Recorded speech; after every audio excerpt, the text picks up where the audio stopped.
दोस्तों feature importance और forward selection एक बहुत ही इंपॉर्टेंट टॉपिक है मशीन लर्निंग का।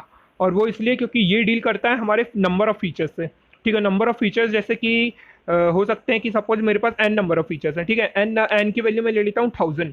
तो हमारे पास 1000 नंबर ऑफ फीचर्स हैं।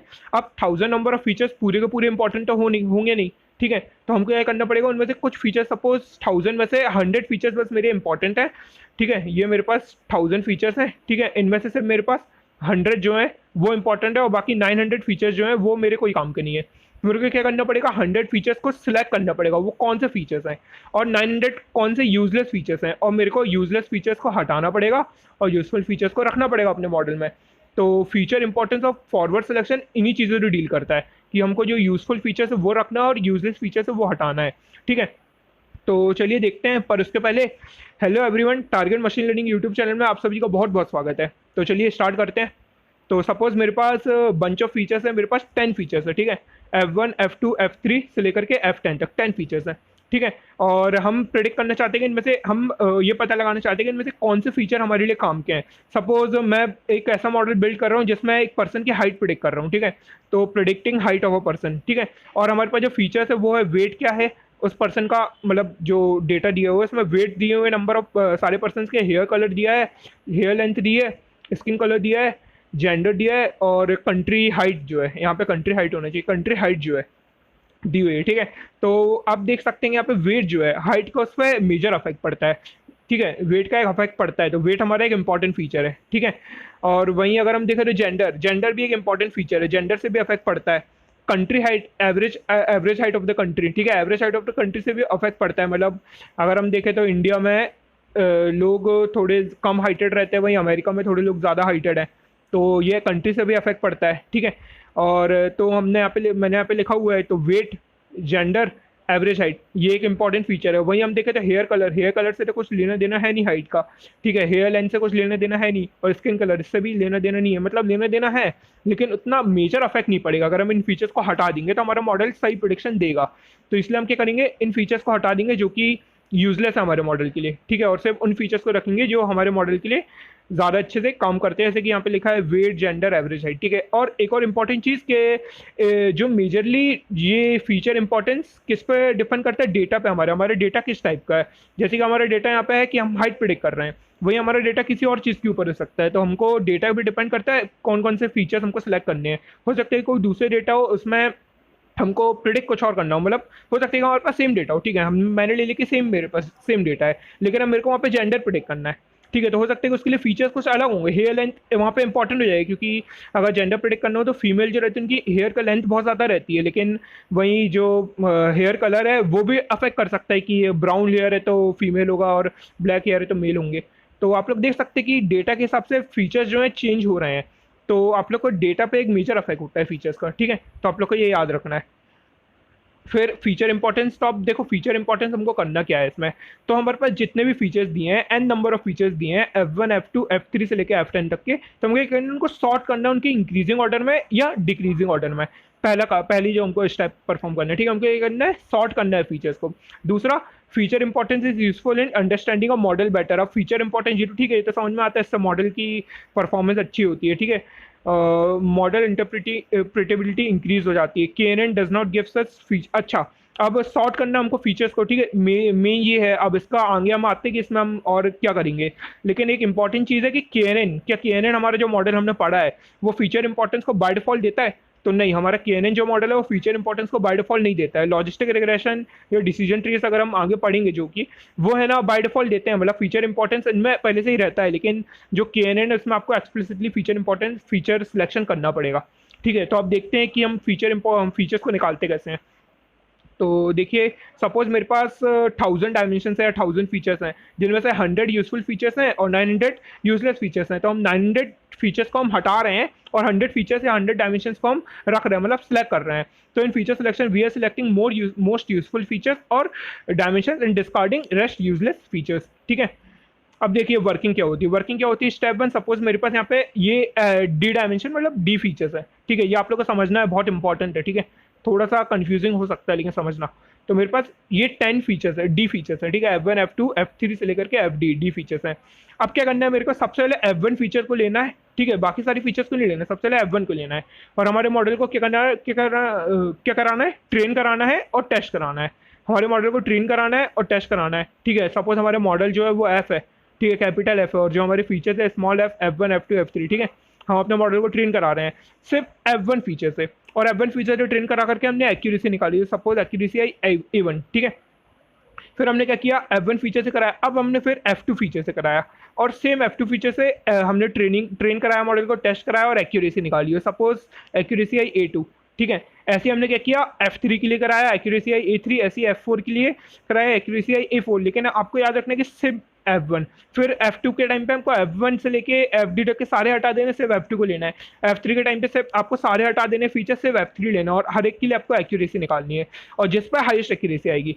Similarly we calculate F3 equals to A3 and so on to Fn equals to An, and we get highest accuracy on F10। Suppose मान लेते हैं कि हमारी हाईएस्ट एक्यूरेसी आई F10 पे। ठीक है, F10 पे हाईएस्ट एक्यूरेसी आई, तो F10 एक इंपॉर्टेंट फीचर होगा, तभी उसमें हाईएस्ट एक्यूरेसी आई है। ठीक है, तो आपको ये करना है, F10 को एक अलग से रख लेना है, एक सेट बनाना है, और उसमें आपको F10 को रख लेना है। देखिए स्टेप 2 में आप क्या करना है, ठीक है, स्टेप 1 में हमने क्या किया था कि सारे फीचर्स लिए थे। ठीक है, और हर एक एक करके सारी फीचर्स में हमने एक एक करके सारी फीचर्स में हमने मॉडल को ट्रेन कराया, टेस्ट कराया और एक्यूरेसी निकाली। और फिर इसके बाद स्टेप 2 में आपको ये करना है, जो F10 फीचर है, अब आपको उसके सारे फीचर्स वाले जो सेट है उससे F10 को हटा देना है। ठीक है, और F10 को अलग से रखना है। जब मॉडल को आप ट्रेन कराएंगे ना, अब देखो ट्रेन कराओगे तो क्या करोगे, अब हम क्या करेंगे, सेम वैसे ही F1 F2 F3 से लेके सारे फीचर्स एक एक करके लेंगे, लेकिन F1 के साथ F10 भी लेंगे, F2 के साथ भी F10 लेंगे, F3 के साथ भी F10 लेंगे, और फिर हम मॉडल की वापस एक्यूरेसी निकालेंगे। तो मान लेते हैं कि यहाँ पे एक्यूरेसी आई A1, फिर हमने वापस F2 और F10 को ट्रेन कराया, तो एक्यूरेसी आई A2। ठीक है, ऐसे ही हमने ट्रेन कराते गए, फिर एक्यूरेसी आती गई A3 A4 A5 से लेकर के AN तक आई। ठीक है, अब हमको यहाँ पे पता चला कि F5 में इन सारे एक्यूरेसीज में सबसे ज़्यादा हाईएस्ट एक्यूरेसी है वो है A5 की। ठीक है, A5 की सबसे ज़्यादा हाईएस्ट एक्यूरेसी है। तो हमने क्या किया, A5 की हाईएस्ट एक्यूरेसी है, तो वो किसके लिए आई है, F5 के लिए आई है। तो हमने क्या किया, F10 और F5 को बहुत ज़्यादा इंपॉर्टेंट फीचर्स की तरह मार्क कर लिया, और इनको एक सेट बना करके इसमें इन दोनों को मैं यहाँ पे बना देता हूँ। ये यहाँ पे ऐसा सेट बनाया और इन दोनों को इस सेट में रख लिया। ठीक है, तो हमने क्या किया, हमने फीचर सिलेक्शन किया और हमने देखा F10 के लिए और F5 के लिए हाईएस्ट एक्यूरेसी आई है, और हमने इनको रख लिया। ठीक है, so having bunch of features we are selecting more यहाँ पे मोस्ट इंपॉर्टेंट फीचर्स आना चाहिए था, दिस इज फीचर सिलेक्शन। हम क्या कर रहे हैं, बंच ऑफ फीचर्स है हमारे पास, जिन n नंबर ऑफ फीचर्स है, d नंबर ऑफ फीचर्स है, इनमें से हम इंपॉर्टेंट फीचर सिलेक्ट कर रहे हैं। ऐसे ही आप वापस करेंगे, अगली बार जब आप करेंगे तो क्या करेंगे, फिर स्टेप 3 में वापस आप ट्रेन कराएंगे, टेस्ट कराएंगे, और इस टाइम पे आप वापस सेम फीचर्स लेंगे, F1 लेंगे, F10 लेंगे, और साथ ही साथ F5 भी लेंगे, और आप मॉडल को ट्रेन करेंगे। और मान लेते हैं कि इस टाइम पे F1 हाईएस्ट एक्यूरेसी आई, तो हमारे जो इसका मोस्ट इंपॉर्टेंट फीचर है F1। तो ऐसे आप करते आएंगे सेट बिल्ड करते आएंगे। उसके बाद फिर आप सिलेक्ट करेंगे कि आपको जैसे कि एक थ्रेशोल्ड सेट कर लिया कि हमको जो वैल्यू है यहाँ तक की चाहिए हाईएस्ट। ठीक है, देखिए जैसे कि आपके पास जो F1 सबसे इंपॉर्टेंट फीचर आया, फिर F5 सबसे इंपॉर्टेंट फीचर आया, फिर F10 आया, फिर ऐसे करते करते और भी बहुत सारे फीचर्स आए। ठीक है, तो आपने क्या देखा कि आपने शुरुआत के 5 फीचर्स देख लिए कि ये मेरे पास सबसे ज़्यादा इंपॉर्टेंट है। ठीक है, तो आपने इन 5 फीचर्स को रख लिया, बाकी सारे फीचर्स को डिस्कार्ड कर दिया। तो ये 5 फीचर्स क्योंकि इनमें सबसे ज़्यादा हाईएस्ट एक्यूरेसी आई, तो आपने एक्यूरेसी एक लेवल तक देखी कि आपने देखी कि 80% मेरे को हाईएस्ट एक्यूरेसी 80% तक चाहिए है। 80% के नीचे अगर कोई फीचर एक्यूरेसी 80% के नीचे देगा तो मैं उसको डिस्कार्ड कर दूंगा। तो आपने देखा कि शुरुआत से F1 से लेके शुरुआत से 5 फीचर्स जो है वो मेरे को 80% की ऊपर की एक्यूरेसी दे रहे हैं। तो आपने इन 5 फीचर्स को सिलेक्ट कर लिया, बाकी के फीचर्स को आपने डिस्कार्ड कर दिया। तो आई होप आप लोगों को समझ में आया होगा ये चीज़। ठीक है, तो क्या किया आप लोगों ने, देखिए सबसे पहले आपके पास पूरे डी फीचर्स थे। ठीक है, और आपके पास सेट जो था वो खाली था। ठीक है, यहाँ पे कुछ नहीं था। आपने पहले आइटरेशन में क्या किया, आपको पहले आइटरेशन में F10 मिला। ठीक है, पहले आइटरेशन में आपको F10 मिला और यहाँ से आपका F10 हट गया। ठीक है, फिर आपने वापस मॉडल को ट्रेन कराया और अब यहाँ पे आपको F5 मिला और F10 मिला, 2 फीचर्स मिले। फिर आपने इन दोनों फीचर्स को यहाँ से इन सेट से हटा दिया और फिर मॉडल को ट्रेन कराया, तो फिर आपको F1 मिला, F5 मिला और F10 मिला। तो ये आपको ऐसे 3 फीचर मिल गए। ऐसे ही करते करते आपको और फीचर्स मिलते गए। तो आपने देखा कि सिर्फ 5 फीचर्स इंपॉर्टेंट है, आपने 5 फीचर्स रख लिए, बाकी सारे फीचर्स हटा दिए। तो ये रहता है फीचर सिलेक्शन। यहाँ पे हम क्या कर रहे हैं, फीचर्स को सिलेक्ट कर रहे हैं जो हमारे काम के फीचर्स है। ठीक है, this is forward feature selection because in each stage we are adding a feature which give highest accuracy. इसको हम बोलते हैं फॉरवर्ड फीचर सिलेक्शन, क्योंकि पहले एक भी फीचर नहीं था, फिर हमने एक फीचर ऐड किया, फिर हमने एक और फीचर ऐड किया, फिर हमने एक और फीचर ऐड किया, और ऐसे हम फीचर्स ऐड करते आ रहे हैं एक लेवल तक की जिसमें हमको एक्यूरेसी अच्छी मिल रही है। जैसे एक्यूरेसी गिरने लगेगी हम फीचर को हटा देंगे। ठीक है, तो ये है एक फॉरवर्ड फीचर सिलेक्शन। ठीक है, ऐसे ही रहता है एक backward feature selection. Forward feature selection में हम क्या कर रहे थे, एक एक करके फीचर को ऐड करते आ रहे हैं अपने सेट में। बैकवर्ड फीचर सिलेक्शन में हम क्या करेंगे, हमारे पास डी नंबर ऑफ फीचर्स है, तो removing a feature in each iteration results in lowest drop in accuracy. हम क्या करेंगे, एक एक करके फीचर हटाते आएंगे। सपोज मैं सबसे पहले मैंने F4 हटा दिया और बाकी पूरे फीचर्स के साथ हमने एक्यूरेसी निकाली A1 आई, फिर हमने F4 आई, A4 ले लेते क्योंकि हमने फीचर 4 को हटाया, A4 आई, फिर हमने F3 को हटाया और F4 को रख दिया, फिर ऐसे एक एक करके सारे फीचर्स को लेते गए और एक्यूरेसी निकालते गए। तो हमने देखा कि कौन से नंबर ऑफ फीचर्स में हटाने के बाद एक्यूरेसी कम होती आ रही। सपोज मैंने F4 हटाया और F4 के हटाने के बाद एक्यूरेसी सबसे कम हुई है, बाकी सब में एक्यूरेसी बढ़ रही थी। तो F4 एक इंपॉर्टेंट फीचर माना जाएगा, और ऐसे ही करते करते आपने देखा कि F3 में भी आ रही है, F2 में भी आ रही है। तो ये एक बैकवर्ड फीचर सिलेक्शन है। ठीक है, लेकिन ज़्यादा प्रेफर्ड किया जाता है फॉरवर्ड फीचर सिलेक्शन। ठीक है, आप लोग को जब भी मॉडल बिल्ड करना है तो आपको फॉरवर्ड फीचर सिलेक्शन ही रखना है। बैकवर्ड भी चाहो तो रख सकते हो, पर ज़्यादा सही, मेरे को तो ज़्यादा सही फॉरवर्ड फीचर सिलेक्शन लगता है।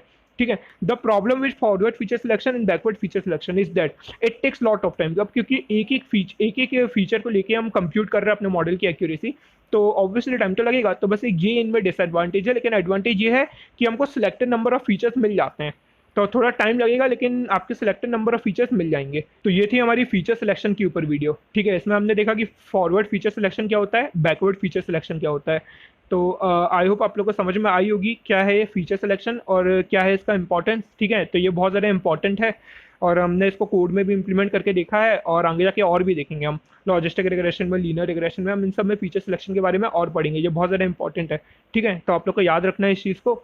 और अगर आप लोग को ये वीडियो पसंद आई हो तो वीडियो को लाइक कर देना और चैनल को सब्सक्राइब कर देना।